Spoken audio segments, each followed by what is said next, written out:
وسع وسع للباتيه الجميل بالجبنة، وبأي نوع جبنة عندك علبة جبنة فيتا، معلقتين حتى منها مفيش مشاكل.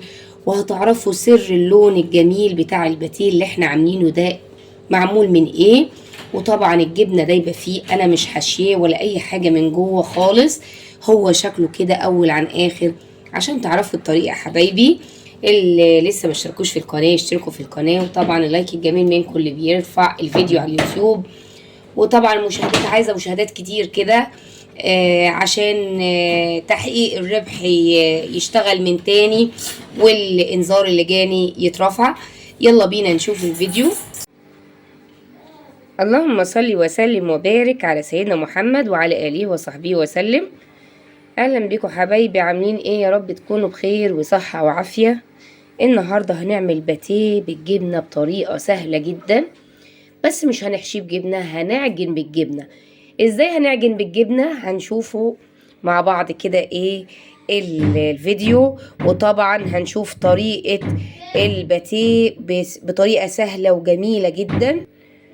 والمكونات بتاعتي سهلة وبسيطة جدا: معلقة من السكر، نص معلقة من الملح، عندي قطعة خميرة بيرة او خميرة فورية زي ما تحبي، عندي سمنة على زيت، هستخدم السمنة والزيت. عندي هنا قطعة من الجبنة القريشة، عندك جبنة فيتا استخدميها مفيش اي مشاكل خالص. عندي هنا انا صلصة عاملاها في البيت، او عندك كاتشب تعمليها تستخدمي منها للعجينة عشان اللون بتاعها يبقى لون اورنج كده جميل في الاول خالص. وعندي طبعا حليب للعجن هنا، طبعا غلياه وبارد يعني دافي زي دمعة العين. في الاول هبتدي ان انا اجيب بولة ادوب فيها المكونات بتاعتي. هجيب في الاول ادي البولة بتاعتي كده، هنزل باللبن بتاعي. طبعا احنا متفقين كل كوبايتين من الدقيق لهم كوبايه او كوبايه الا ربع من الحليب. انزل كده بالحليب اهو. اجيب بعد كده احط الصلصه بتاعتي، هاخد شويه شويه يعني مش هحطهم كلهم مره واحده. هحط معايا قطعه الخميره، وادي السكر، وهبتدي ان انا اقلب. بسم الله. شايفين لون الحليب بقى لونه جميل جدا كده. طبعا انا جايبه كيلو من الدقيق، حطاه نخلته وحطاه كده في حله لان انا عايزه يختمر بسرعه، فطبعا عشان اسخن الغطا واغطيها ويختمر بسرعه. او ممكن كمان انا مش مستعجله على العجينه، هعجنها في اي بوله تانية. المهم نخل الدقيق بالشكل ده. شوف كده لسه فاضل شويه ادوب الخميره خالص.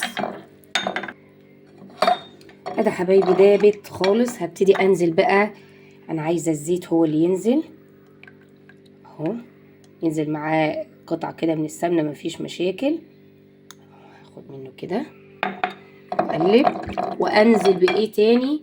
انزل بقطعه الجبنه عشان ادوبها مع اللبن. عايزاها تدوب تماما اهو بالشكل ده كده. اقلب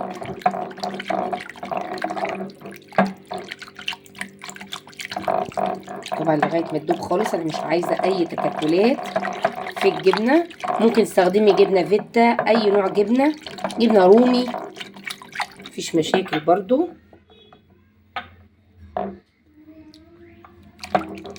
هحط بقى باقي الصلصه اللي عندي عشان اللون بتاعها يبقى جميل. وهنزل بالملح برضو اهو عشان الحياء بتاعها يبقى كويس اهو بالشكل ده كده. الميكس الجميل ده تحفه. ونبدأ بقى. انا طبعا قلت الدقيق في بولة تانية. انا مش دلوقتي انا مش فاضية ان انا اعمل ان انا ان هي تختمر بسرعه، فانا هعمل شويه حاجات كده في المطبخ لغايه ما تختمر. فطبعا ايه خليها كده في البوله البلاستيك دي تكفيها كويس جدا. هبدا بقى ان انا اجيب الميكس الجميل اللي انا عاملاه، وهبدا اعجن بيه. بسم الله الرحمن الرحيم. هنزل بيه كده، ممكن تسيبوه يختمر شويه وممكن طبعا تعجنوا بيه على طول. ادي كده هعجن على طول. بسم الله. طبعا احتاجنا الحليب جنبينا، وهنعمل ايه باقي الكميه. طبعا هعجن كده لغايه ما الم العجينه وارجع لكم عشان ما اطولش الفيديو عليكم. ادي حبايبي العجينه معايا، انا عايزاها تلزق كده عشان تبقى طريه وحلوه. هي طبعا ماسكه نفسها. هبدا انزل بقى بالايه بالسمنه، يعني هعجن عجنه كويسه فيها، واخد السمنه كلها عشان املك العجينه كده مره واحده. بسم الله. نحاول ما نهدرش اي حاجه، ناخد اهو قطعه عجينه، بمسح الطبق من السمنه وابتدي بقى ايه اعجن لغايه ما العجينه تلم معايا وتبقى كده ناعمه وجميله جدا، وارجع لكم. ادي حبايبي العجينه، ايديا سلكت خالص اهو. العجينه شايفين معايا بسم الله ما شاء الله جميله جدا. هبدا بقى ان انا اغطيها يا اما بستريتش يا اما بغطا حله، اي حاجه هتغطيها بيها، ولما تختمر ارجع لكم عشان نشكلها. ادي حبايبي العجينه بتاعتي بقلظت وبسم الله ما شاء الله، شايفين طريه وجميله، وشايفين الاختمار بتاعها. طبعا هبتدي اخد قطعه قطعه وهبتدي افرش اهو، هفش الخمر بتاعها بالشكل ده. اهو لزقت في ايديا، لا لزقت وتتحاش على طول سهله يعني اهو، شايفين هي طريه. بس هاخد كده منها جزء جزء وهغطيها عشان العجينه بتاعتي ما تنشفش، وهجيب المفرش بتاعي افرشه بقى عشان هنشوف هنقطعها ازاي، وتبقى كمان هي العجينه تبقى هشه ازاي، وطريقه التوريقه بتاعتها تبقى ازاي. هقطع كده حته قطعه واطلعها المفرش. ادي يا حبايبي جبت قطعه، مش العجينه كلها، قطعه منها اهو. هبتدي ان انا افرد بالشكل ده، احاول ان انا افردها مستطيله او مدوره، مفيش مشاكل يعني، كده كده هلفها.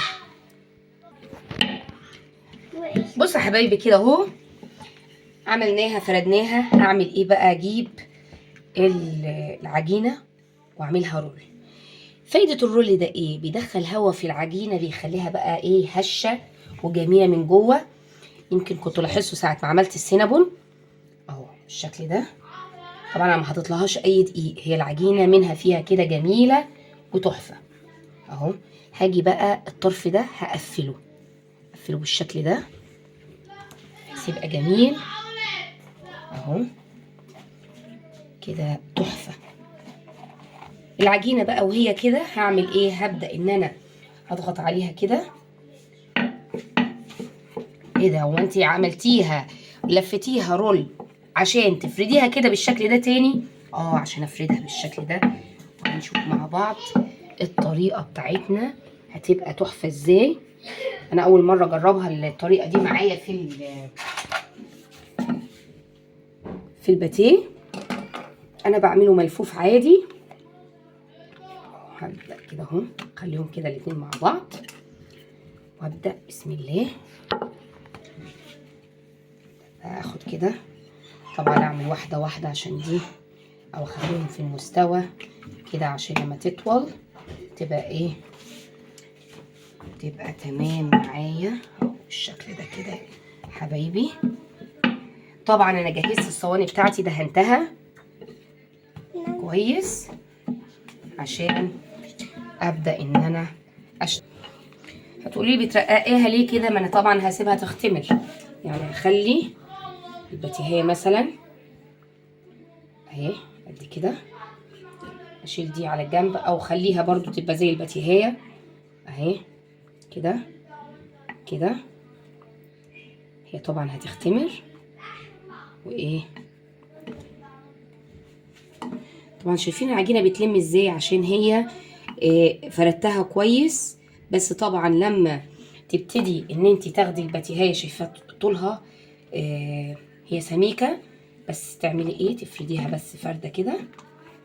الله، في النشابه لزقت، بططها بس كده بالشكل ده. انا لا اخد النشابه ادهنها بس حبه دقيق من فوق كده. ادي حبايبي هبدا ان انا ايه افرد الباتيهايه كده بصباعي، افردها كده من الجناب، يعني افردها كلها بسوي واحد، ما تكونش مثلا فيها مطبات كده اهو بالشكل ده. وارفعها احطها على الصينيه، ارفعها على الصينيه بالشكل ده. ادي حبايبي بالشكل ده. هبدا بقى وهو كده قبل ما يختمر، هبدا ان انا احط ايه حبه البركه بالشكل ده. البركه تثبت اهو، هضغط عليها كده عشان تثبت في الاختمار اهو. ما اسيبهاش بالشكل ده، يعني اضغط عليها قبل ما تختمر عشان تبقى ثابته. دي بوله فيها سمسم عليها، طعمها بجد هيبقى تحفه. فطار حلو، سناك حلو للولاد وهم قاعدين كده في الشتاء، انتوا قاعدين في الاجازه. وابتدي احط برضو سمسم. حبه البركه مفيده جدا جدا، يعني ما اقولكوش على الفايده بتاعتها اهو. وادي السمسم برضو فيه كالسيوم، يعني ممكن تستغنوا عن اي ادويه وتاخدوا معلقه سمسم الصبح ومعلقه سمسم بالليل. دي غنيه كأن يعني شربت كوبايتين لبن 3، يعني الفايده بتاعته جميله. هخلص وارجع لكم. ادي حبايبي الباتيه بتاعنا اختمر، سبته يختمر في الصاج اهو. شايفين دي لسه ما اختمرتش شويه، لسه عليها، لكن دي اختمرت تمام. ودي طبعا انا شغلت الفرن على درجه حراره 170.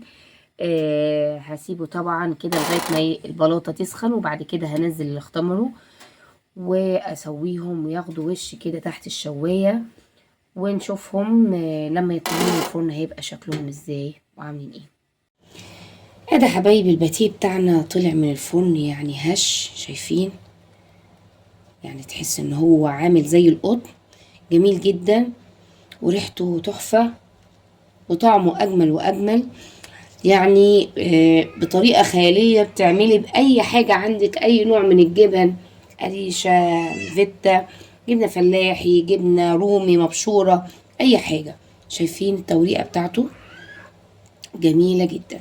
اتمنى الفيديو يعجبكم، ما تنسونيش في اللايك والشير والسبسكرايب. بحبكم في الله، مع السلامة.